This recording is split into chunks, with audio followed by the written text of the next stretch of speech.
So we like our brothers in humanity to get the Islamic perspective, to know like what do these Muslims think. Sure, right? that's what I'm ready to help you out So with. Steve is writing in, he's saying, look guys, okay, this is, I'm paraphrasing the email, and we get a lot of these. Look, if God created man to like woman and woman to like man, what's the problem if he created some men to like men or women to like women? What's your guys' problem with that?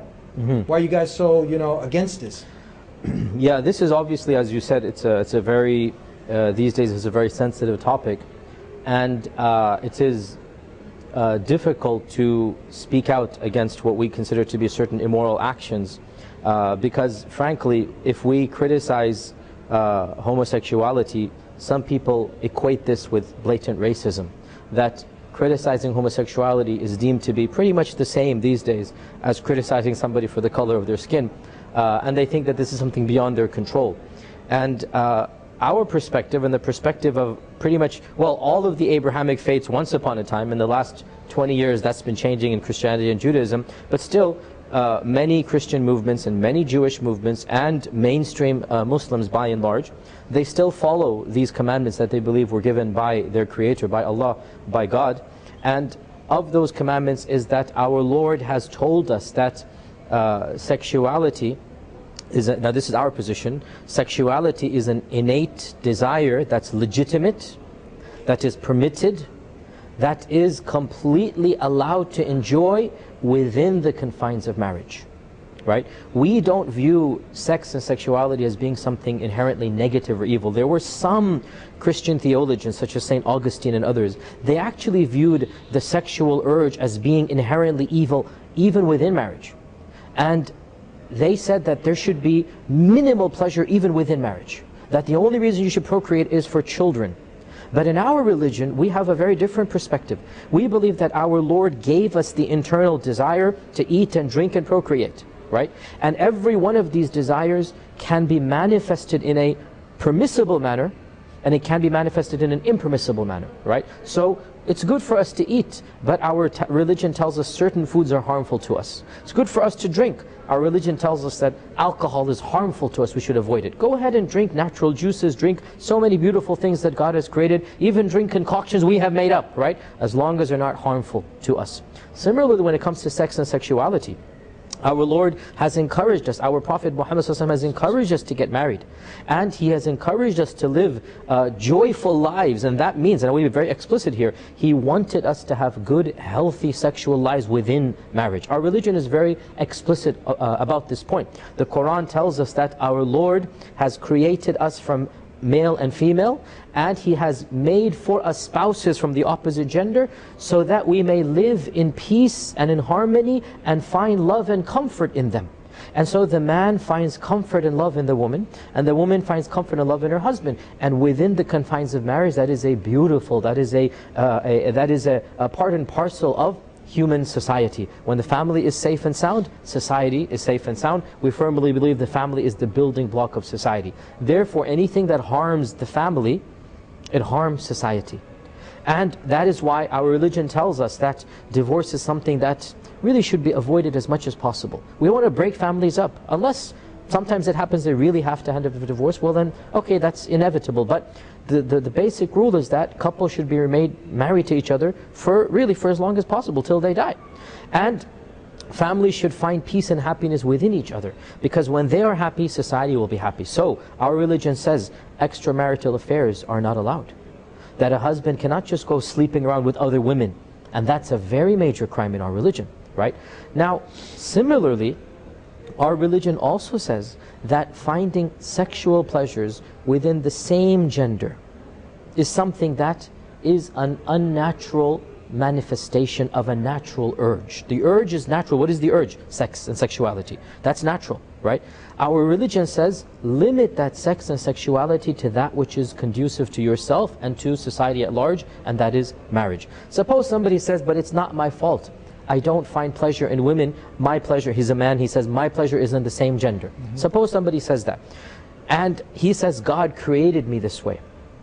Our response to this is, personally, I'm not going to go into the philosophical or the biological question of nature versus nurture. You know, did God create man, a particular man to be gay or not? Frankly, I don't know. But I do know one thing, that every one of us has temptations. Every one of us has desires.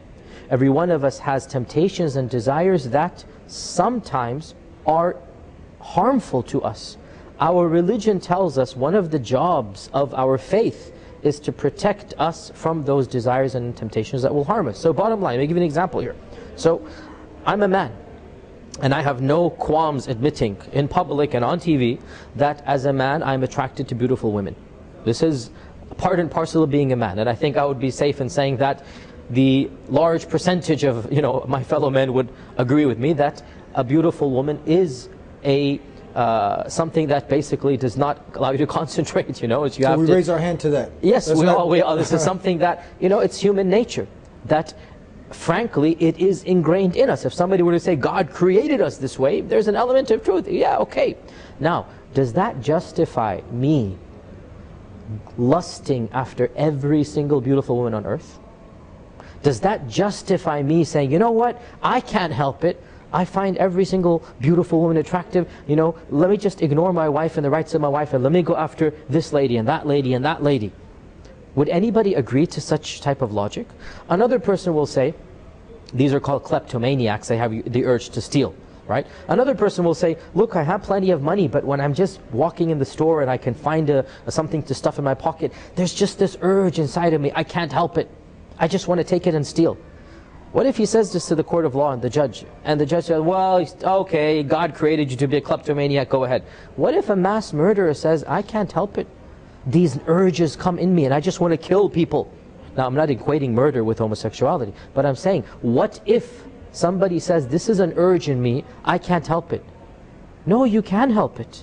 The urge might be beyond your control, but then you can cater to it by blocking it, or by channeling it in a permissible manner. One of these two things has to be done, okay? So if I have a lust for a woman that's not allowed for me to lust after, well then, I have to control that urge.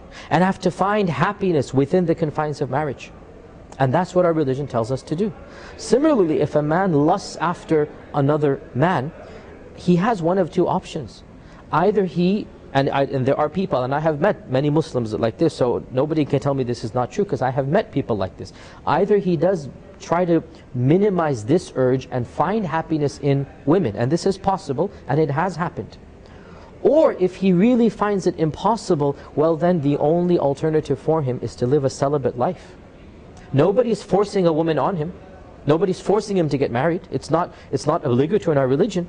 But if he finds that his urge is to something that our religion considers to be unnatural, then there's nothing for him to do other than to battle that urge, just like I have to battle urges for women that are not allowed for me.